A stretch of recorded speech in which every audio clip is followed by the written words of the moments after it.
हिंदू धर्म में एकादशी का व्रत महत्वपूर्ण स्थान रखता है। प्रत्येक वर्ष 24 एकादशियाँ होती हैं। जब अधिक मास या मल मास आता है तब इनकी संख्या बढ़कर 26 हो जाती है। हिंदू पंचांग के अनुसार एकादशी की तिथि 6 जून रात 2:15 से शुरू होकर 7 जून को सुबह 4:47 पर समाप्त होगी। उदया तिथि के अनुसार निर्जला एकादशी का व्रत 6 जून को और वैष्णव निर्जला एकादशी का व्रत 7 जून 2025 को रखा जाएगा। यह व्रत पवित्र व्रत है जो पूरी तरह से भक्ति पूर्ण और श्रद्धापूर्ण है। इस व्रत के करने से सभी एकादशियों का लाभ मिलता है। इस दिन भगवान शिव और भगवान विष्णु की पूजा की जाती है। ये एकादशी जेठ सुदी एकादशी को निर्जला एकादशी होती है। एकादशी के दिन सबको निर्जला एकादशी का व्रत करना चाहिए। जल भी नहीं पीना चाहिए। यदि बिना खाए नहीं रहा जाए तो फलाहार लेकर व्रत करें। एकादशी के दिन मटके में जल भरकर उसे ढक्कन से ढक दें और ढक्कन व चीनी व दक्षिणा फल इत्यादि रख दें।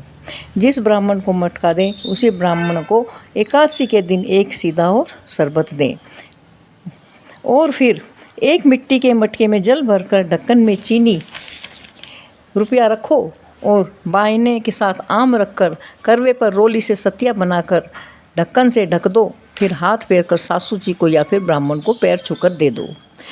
अब निर्जला एकादशी की व्रत कथा इस प्रकार है।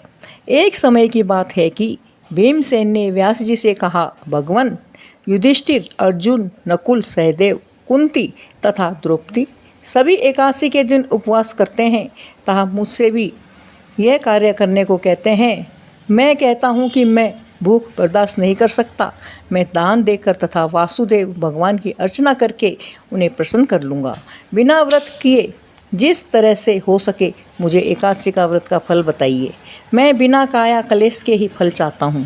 इस पर वेदव्यास बोले, भीमसेन, यदि तुम्हें स्वर्ग लोकप्रिय है तथा नरक से सुरक्षित रहना चाहते हो तो दोनों एकादशियों का व्रत रखना होगा। भीमसेन बोले, हे देव, एक समय के भोजन करने से तो मेरा काम न चल सकेगा। मेरे उदर में वृक्ष नामक अग्नि निरंतर प्रज्वलित रहती है। पर्याप्त भोजन करने पर भी मेरी क्षुधा शांत नहीं होती है। हे ऋषिवर, आप कृपा करके मुझे ऐसा व्रत बतलाइए कि जिसके करने मात्र से मेरा कल्याण हो सके। व्यास जी बोले, हे भद्र, ज्येष्ठ की एकादशी को निर्जल व्रत कीजिए। स्नान आचमन में जल ग्रहण कर सकते हैं। अन्न बिल्कुल न ग्रहण कीजिए। अन्नहार लेने से व्रत खंडित हो जाता है।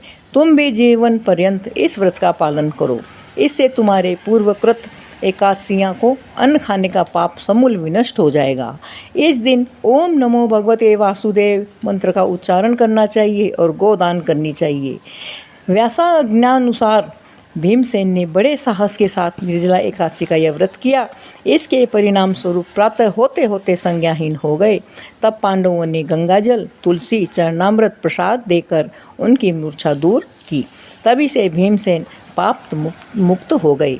इसी प्रकार सभी को ये निर्जल एकादशी का व्रत निर्जल रहकर करना चाहिए। अगर निर्जल न रह सके तो एक टाइम फलाहार भी लेके कर सकते हैं।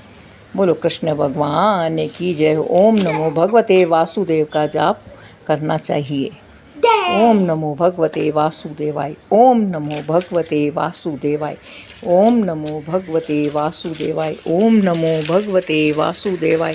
ओम नमो भगवते वासुदेवाय। ओम नमो भगवते वासुदेवाय। ओम नमो भगवते वासुदेव।